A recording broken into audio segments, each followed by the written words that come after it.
എല്ലാവരും ചോദിക്കുന്ന ഒരു ചോദ്യമുണ്ട്, ഈ മക്കൾക്കെതിരെ എന്തെങ്കിലും നടപടി ഉണ്ടാവുന്നു? നടപടി ഉണ്ടാവും. മനുഷ്യാവകാശ കമ്മീഷൻ നേരിട്ട് കേസെടുത്തിരിക്കുക. ഈ അന്ന് കിളികൊല്ലൂർ പോലീസ് എഫ്ഐആർ എടുത്തു. പക്ഷേ നടപടികൾ എന്തെങ്കിലും ഉണ്ടാവും? ഇല്ല, പോലീസ് സ്റ്റേഷനിൽ തന്നെ ആരും വിളിച്ചിട്ടില്ല. പക്ഷേ ലീഗൽ സെക്രട്ടറി എന്നെ നിരന്തരം വിളിച്ചുകൊണ്ടിരിക്കുക. അദ്ദേഹം ഇവിടെ വന്നു, എൻക്വയറി നടത്തി, അച്ഛന്റെ കയ്യിൽ നിന്ന് ആപ്ലിക്കേഷൻ എഴുതി വാങ്ങി, അച്ഛന്റെ സ്വത്ത് അച്ഛന് തിരിച്ചു കിട്ടണമെന്ന് തന്നെ അച്ഛൻ അവരോട് പറഞ്ഞിട്ടുണ്ട്. അപ്പൊ ഇവരെ അനുഭവിക്കാൻ പറ്റരുത്. അദ്ദേഹം അത് ചെയ്യും. സ്വന്തം അച്ഛനെ നോക്കാത്ത സ്വത്ത് മക്കളും അനുഭവിക്കരുത്. ശക്തമായ നടപടി ഉണ്ടാവൂല്ലേ? തീർച്ചയായിട്ടും ഉണ്ടാവും. ഗാന്ധി ഭവൻ അത് മുന്നോട്ട് പോകുമോ ഈ കേസുമായിട്ട് ബന്ധപ്പെട്ട്? ലീഗൽ സെക്രട്ടറി തന്നെ ഇതിന് മുന്നിട്ടിറങ്ങി അവര് തന്നെ കേസ് കൊണ്ടുപോകും, സർക്കാരിന്റെ ഭാഗത്ത് തന്നെ. തീർച്ചയായിട്ടും. ഓക്കെ. പക്ഷെ ഞാൻ പറയുന്ന ഈ വയോജന നിയമങ്ങൾ കർശനമാക്കണം. ഒരു മാതാപിതാക്കൾക്കും ഇതുപോലെ വരരുത്. ഇവിടെ 3-4 അച്ഛന്മാരുണ്ട് ഇങ്ങനത്തെ. അവരൊക്കെ എന്തൊരു ദുഃഖിതരാന്നറിയാവോ?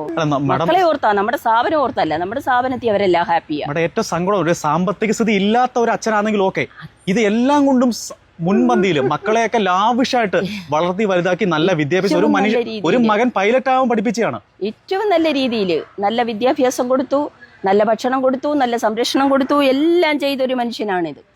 നമുക്ക് പലരിൽ നിന്നറിയാൻ കഴിഞ്ഞ, പക്ഷെ അച്ഛനും പറയുന്നു ആ മനുഷ്യനാണ് ഈ ഗതി വന്നത്. ഇതുപോലെ ഒരു അച്ഛനും വരാതിരിക്കട്ടെ എന്ന് പ്രാർത്ഥിക്കാം. മേഡം നേരത്തെ പറഞ്ഞില്ല, കരുനാഗപ്പള്ളിയിൽ ബെൻസ് കാറുള്ള ഒരു മനുഷ്യനാണ് ഇരിക്കുന്നത്. ഇന്ന് അനാഥ മന്ദിരത്തിലാണ് ഈ മനുഷ്യൻ. ഒന്ന് ആലോചിച്ച് നോക്ക്. അതൊക്കെ നമുക്ക് ഓർക്കുമ്പോൾ സങ്കടം വരും.